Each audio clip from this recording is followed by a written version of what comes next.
Hej grupper. Jeg håber, I er i fuld gang og godt mod med jeres produktion og lave indslag til jeres web-tv-kanaler. Vi har haft lidt korrespondance frem og tilbage omkring jeres synopser. I synes måske, jeg har været lidt kritisk over for det. Det handler om, det er jo, at I har så grundigt og godt et udgangspunkt, før I går i gang. Plus, at vi skal bruge synopsiserne, når I præsenterer jeres ting på onsdag, sådan så vi har et sammenligningsgrundlag med, hvor I startede fra og hvor I endte henne.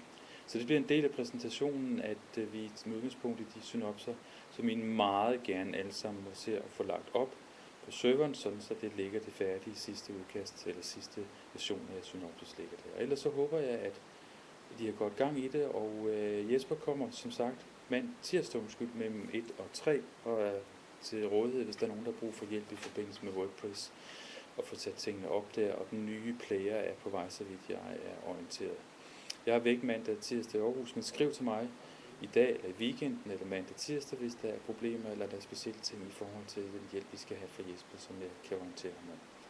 Og så har jeg jo været nede og købt lidt gajoler her for at følge med i en af grupperne, og det viser sig med sådan en topaks, når man køber gajoler, så er det sgu det samme ordsprog, der er der. Men her et, der hedder det løgn.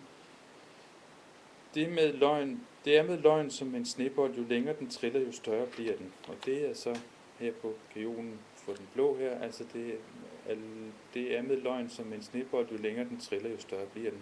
Det er en Linda, der er massen, der har fundet på den åbenbart. Og så er der en her, hvor der ikke er nogen afsender på, det hedder en spam-mail kommer sjældent alene.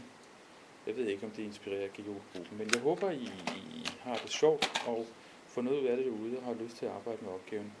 Vi ses på onsdag morgen, hvor vi præsenterer, og jeg sender noget ud til jer omkring, hvordan præsentationen i detalje foregår. Og som sagt, så er Jesper her på tirsdag, og der ligger også nu et ugeskema for næste uge, og jeg sender det også til jer på mail. Ha' det godt og god arbejdslyst.